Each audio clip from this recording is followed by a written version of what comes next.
I would love to sort of zoom in and talk a little bit more about the distinction between kind of downloading a file and watching it offline versus streaming. So the complexities, the challenges of streaming. Is there something we could say about what it takes to stream files? Because we've been talking about codecs, and I think a lot of that implies encoding and decoding without the having to communicate over the network. Sure. So can you elaborate like what's required to do over the network stuff? Yeah, but it is less complex than it seems compared to everything that we've talked about. Especially because the most complex thing is not about streaming in terms of streaming services, but it was what was done to actually broadcast through satellites. Because in most of the modern broadcasting services, you can pause and you can go on. But when you're sending live streaming, whether it's broadcast or live for streaming services which are live, this is much more difficult because you need to encode in real time. When you go on a satellite, you have a specific size of the link, right? You cannot have a burst of bandwidth even for a second, right? Because you don't have the space for that in your total file. However, there is different types of challenges which are interesting challenges, but I think they are less complex than the one we've seen with late 90s and early 2000s about broadcasting and streaming through satellite. They're different. They're control systems challenges, whereas some are more mathematical. I think that's a difference. In the streaming world, what you have is called what we call adaptive streaming, because the difficulty, and it's not really a video problem, it's mostly a CDN problem, is that you might have too many people watching the same thing at the same time, and it's a congestion of the network, right? So your player has difficulty downloading things fast enough to play them. So what happens is that locally, the player is going to read a lower resolution of it. But there are some very clever algorithms to do that, but most of it is quite basics, to be honest. Even on the buffering side is pretty basic. Yeah, you download a segment, what we call a segment, and then you time, right? And if it takes more than 50% of the time to download the segment, you go down to, right? And the difficulty is more about when do you go up in bandwidth, in quality. But this is not very complex to do. When you encode, you're going to encode 7 resolutions, right? And you're going to give the bitrate. The difficulty is to have your encoder give the same bitrate, but it's not as strict as it used to be. So probably YouTube has to figure out how the human psychology side of that, like how pissed off do you get when it's like very low bit rate, and how long should it wait before it increases the bit rate even though the connection is better? Because maybe the changes in the bit rate is what like affects you psychologically. I think actually the interesting one is the audio. That's true. You can kind of notice when they move from full fat AAC to the there are compressed versions of AAC that use spectral band replication. You can kind of see it goes a bit tinny, and that up and down is very jarring. The video side is a lot smoother and there's less notice. It's really the audio. You can definitely feel it from when it's moved you from a different audio profile to one or the other. I don't know. We're surprisingly tolerant at skipping audio glitches. I'm surprised people I know who are not video engineers how tolerant they are to watching sports at 30 FPS, for example, whereas it should really be 60. The world is a lot more tolerant to that, but audio people are it's an immediate feedback mechanism of if you hear a glitch, you realize it directly. Yeah, I get to fully realize that, I suppose. One of the things I'm afraid of when I listen to audio more and more, that I get to notice every single tiny detail, and that you can over obsess when people in general are able to kind of blur their consumption. They can look past certain imperfections. But then when you combine like an event that is, for example, a sport event, that is probably going through satellite or somewhere else and goes to a central place for encoding, and then you need to encode this older resolution in real time. You don't have time for QA. You need to push that to CDNs. You need to add probably DRM or protection. You need to have that over a ton of different devices. Then yes, it is complex, but and also like you're in the web browser or in very much different devices that you use for television, where you had like a defined set-top box or cable box that where you control end to end. So it's a challenge, but it's less. I think the networking part, while you agree to have 10, 20 seconds of latency, I don't think this is very difficult. Speaking of networking and latency, so your new effort, as we mentioned, is Kyber, which is aimed at ultra low latency. As you say, every millisecond counts, and you're applying that to remote control machines like robots, drones, computers. Can you tell me about it? Sure. If you start from where we used to be, right? You used to use FFmpeg to encode files, right? And then we used FFmpeg and VLC to encode in streaming services, right? And then you need to go lower and lower. And the question was, where up to where we can we go? And this question is very important because there are many use cases where you need to be fast. And it's when you have feedback interaction, right? We are not just listening to something, you're actually controlling it, right?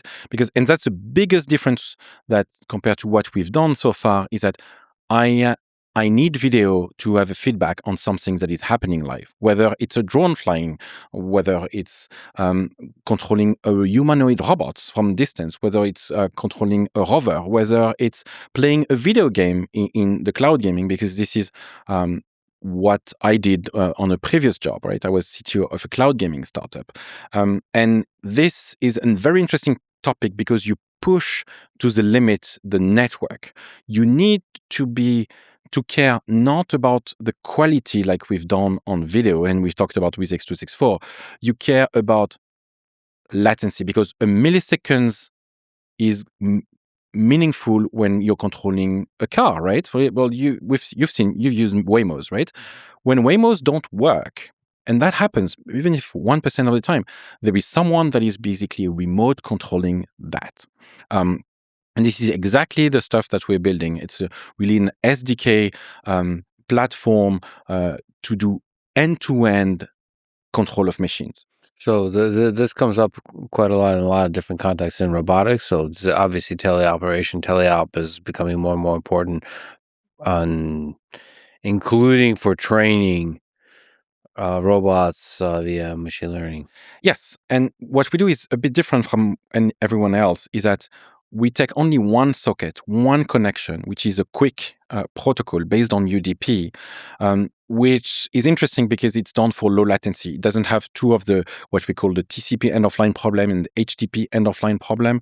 It's ciphered by default, but on the same wire, we send multiple streams, like multiple track. We send audio, we send video, but we also send the commands, right? Mouse, keyboard, gamepad, and so on. And we do that while maintaining coherence, right? Synchronization. Because what people don't realize is that all the clocks actually drift. And when you're controlling a robot is going to have like 2 cameras, 5 cameras, 10 cameras, a ton of captors, GPS, and so on. And if you want to train correctly your robotic AI model, you need to have all those that are in sync and coherence. And what we've done, and it's all the stuff that we learn on VLC in broadcast in real time and MPEG TS that Kieran's know well, is that we account for clock drifting. And so when I record a Kyber stream, a robot, I am sure that it's going to be predictive in the way you play it back. And so when you're going to do recording and training of your AI model, you need to be sure that every time you retrain based on the data is going to stay coherent. And clocks actually drift.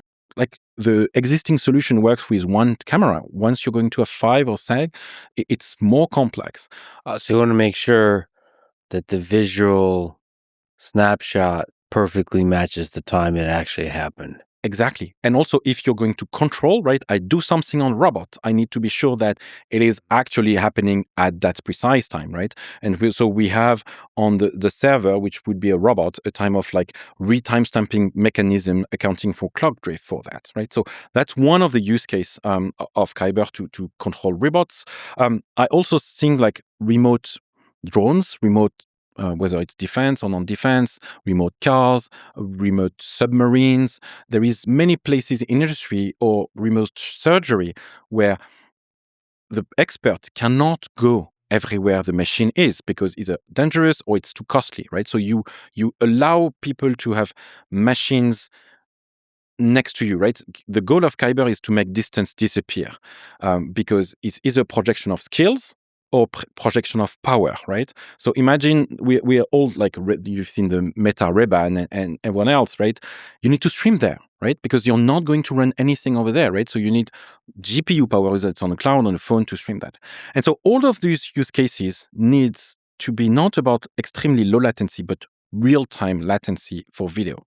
And so that means we're toying with the encoders so that the encoders encode a frame in 4 milliseconds. And Kieran with his company also goes under those type of latency because you need to optimize at max the local latency, right? Because it's the decoder, the encoder, and so on.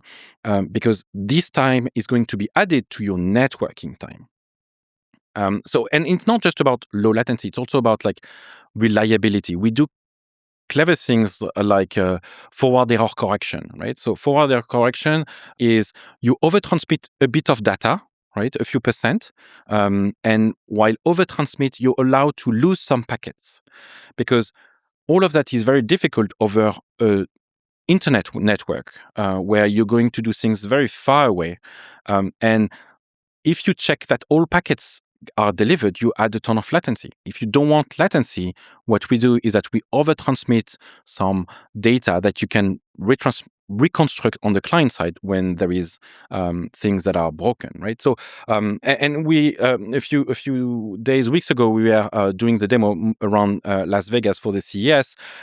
We had a rover that is fully 3D printed. It's very simple. It's a car, right? It's a small car with a telescopic arm, and it was actually controlled from France, right? And the video was with a webcam and a very small server, right? A small PCB was basically running and send that to someone that is on the other side of the planet.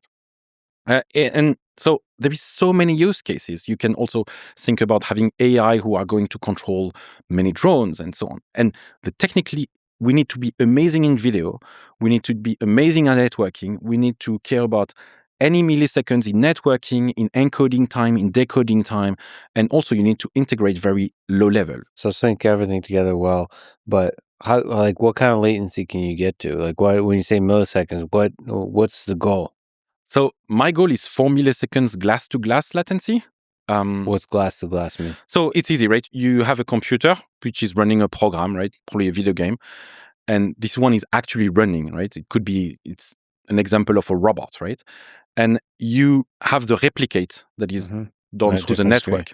And you want, if you take a 1000 hertz camera, you can take a picture and you want that to be at 4 milliseconds. 4 milliseconds means 240 hertz, right? Yeah, it's nuts.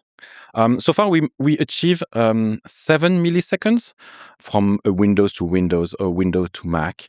And if you look in the timing, there is around 3.5 milliseconds inside the NVIDIA hardware encoder and around 2 milliseconds on the Intel decoder, right? So like the encoder plus the decoder is already 6 milliseconds, right? So in order to go down, we'll need either to have some other type of codecs or some better encoder that are faster.